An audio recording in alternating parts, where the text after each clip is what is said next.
ଜୟ ଜଗନ୍ନାଥ ସାଙ୍ଗମାନେ ମୁଁ ଚାଲିଲି ଏବେ 4ଟା ବେଳ ଟ୍ୟୁସନ କାହିଁକିନା 4ଟା ବେଳେ ବି ମୋର ଟ୍ୟୁସନ ଅଛି ଆଉ ଆପଣମାନେ ଏବେ ମୋ 4ଟା ବେଳ ଟ୍ୟୁସନ ଭିଡ଼ିଓ ମଧ୍ୟ ଦେଖିପାରିବେ।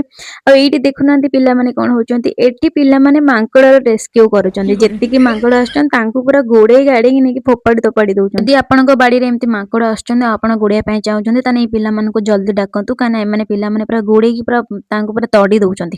ଆଉ ଏଇଠି ଦେଖୁନାହାନ୍ତି ମାଙ୍କଡ଼ ଡାକିବାର ନିଞ୍ଜା ଟେକ୍ନିକ୍। ଥରେ ନାଇଁ ମାଙ୍କଡ଼ ଖାଏ କାଙ୍କଡ଼ ଘଷି, କିନ୍ତୁ ଏଇଠି ଦେଖୁନାହାନ୍ତି କଇଁଆ ଗୁଡ଼ାକୁ ଜମା ରଖୁନାହାନ୍ତି, ସବୁ ଖାଇ ଯାଉଛନ୍ତି। ଯାହା ହଉ ମୁଁ ସେ ଛୁଆଟାକୁ ଗୋଟେ ମାଗିଲି, ମୋତେ ମଧ୍ୟ ଗୋଟେ କଇଁଆ ଦେଲା। ଦେଖୁନାହାନ୍ତି କି କଇଁଆ ଦେଇଛି, ମାଙ୍କଡ଼ ଖିଆ କଇଁଆ। ଯାହା ହଉ ତାକୁ ନେଇକି ମୁଁ ଚାଲିଲି।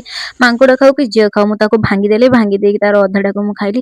ଆଚ୍ଛା କହିଲ ସାଙ୍ଗମାନେ, ଆମେ ମାଙ୍କଡ଼ରୁ ହିଁ ମନୁଷ୍ୟ ହେଇଛନ୍ତି, ତାହେଲେ ଏତେ ଲାଜ କ'ଣ ପାଇଁ? ଆମେ ମାଙ୍କଡ଼ରୁ ହିଁ ମନୁଷ୍ୟ ହେଇଛନ୍ତି। ଆଉ ଛାଡ଼, ସେ କଇଁଆକୁ ମୁଁ ଖାଇ ଗଲି। କଇଁଆଟା ବହୁତ ଖଟା ଥିଲା କିନ୍ତୁ ଭାରି ବଢ଼ିଆ ବି ଲାଗୁଥିଲା। ଖଟା ଖଟା କଇଁଆ ହିଁ ଖାଇବା ପାଇଁ ଭଲ ଲାଗେ। ଆଉ ଏଇଠି ଦେଖୁନାହାନ୍ତି ମୁଁ ଗାଁରେ ଯାଇ ପହଞ୍ଚିଗଲି, ଯୋଉ ଗାଁକୁ ମୁଁ ଟ୍ୟୁସନ କରିତେ ଯାଇ। କିଛି ଥାଉ କି ନଥାଉ ଗୋବର ଆଉ ଘଷି ପୁରା ଭରପୁର ଥିବ। ଦେଖୁନାହାନ୍ତି ଗୋବର ଘଷିରେ କେତେ ସୁନ୍ଦର ଘଷି କରିଦେଇଛନ୍ତି। ଆଉ ତାପରେ ଏଇଠି ଦେଖୁନାହାନ୍ତି ଯୋଉ କୁହନ୍ତିନି, ସୁନ୍ଦର ତୃପ୍ତିର ଅବସର ନାହିଁ, ଯେତେ ଦେଖୁଥିଲେ ନୂଆ ଦିଶୁଥାଏ। ଏଇ ଦିନଟା ବହୁତ ବଢ଼ିଆ ଲାଗେ ଏଇଥିପାଇଁ ଯେ ଯେହେତୁ ବିଲ ବାଡ଼ି ସବୁ କିଛି ନିର୍ମଳ ଥାଏ, ପରିଷ୍କାର ଥାଏ। ଆଉ ଏଇଠି ମତେ ବହୁତ ବଢ଼ିଆ ବି ଲାଗେ। ତ ଏଇଟାକୁ ଦେଖିକି ମୁଁ ଏବେ ଚାଲିଲି ଟ୍ୟୁସନ ଅଭିମୁଖେ। ଯାଉ ଆସି ଆଗକୁ ଆସି ମୁଁ ପହଞ୍ଚିଗଲି ମୋ ସ୍ଥାନରେ। ଆଉ ମୁଁ ଯୋଉଠି ଟ୍ୟୁସନ କରେ ତାକୁ ଟିକେ ପଢ଼େଇ ଦେଲି। ଆଉ ମୁଁ ଏଇଠି ବସିକି ଟିକେ କ'ଣ କରିବି, ନିଜକୁ ଟିକେ ଭିଡ଼ିଓଟା ନେଇ ଆସିଲି। ଫାଇନାଲି ସେ ଟ୍ୟୁସନଟା ସରିଗଲା, ମୁଁ ଚାଲି ଆସିଲି ଆଉ ଗୋଟେ ଟ୍ୟୁସନ। ଆଉ ଏଇଠି ଦେଖୁନାହାନ୍ତି ମୋର ଛୋଟ ଛୁଆଟା କ'ଣ କରୁଛି, ନୂଆ ବେଗ୍ ଆଣିଛି ବୋଲି ମୋତେ ଦୁଇଟା କ୍ୟାଣ୍ଡି ଦେଲା। ମୁଁ ତାକୁ କହିଲି ତୁ ନବୁ କି? ସେ କହିଲା ନା ନା ମୁଁ ଖାଇଛି, ମୁଁ 5ଟା ଖାଇଛି। ମୁଁ କହିଲି ଆଚ୍ଛା ତୁ 5ଟା ଖାଇକି ମୋତେ 2ଟା ଦଉଛୁ?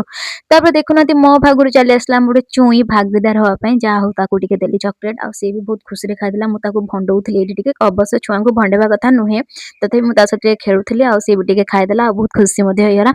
ତାପରେ ଦେଖୁନାହାନ୍ତି ଏଇଠି ଗୋଟେ କି ଭଳିଆ କାରନାମା କରିଦେଇଛି, ସେ ଖାଉଥିଲା ତ ଖାଉଥିଲା। ଏଇଠି ଦେଖୁନାହାନ୍ତି ଯୋଉ କୁହନ୍ତିନି ତୁ ଛୋଟ କଣ ପ୍ୟାକେଜ କଲୁ? ବଡ ଧମାକା। ପାଣି କାଇଁ ଢାଳିଲୁ? ଏ ଚୁଇଁ, ତତେ ମାମା ମାରିବରେ। ଦେଖୁନାହାନ୍ତି ଆସିଥିଲି ଦିନରେ କିନ୍ତୁ ଯାଉଛି ସନ୍ଧ୍ୟାରେ, କିନ୍ତୁ ଏତେ ପର୍ଯ୍ୟନ୍ତ ମୋର ସରିନାହିଁ। ମୁଁ ଚାଲିଲି ପୁଣି ଗୋଟେ ଟ୍ୟୁସନକୁ, ଲାଷ୍ଟ ଟ୍ୟୁସନ ମୋର ଏଇଟା।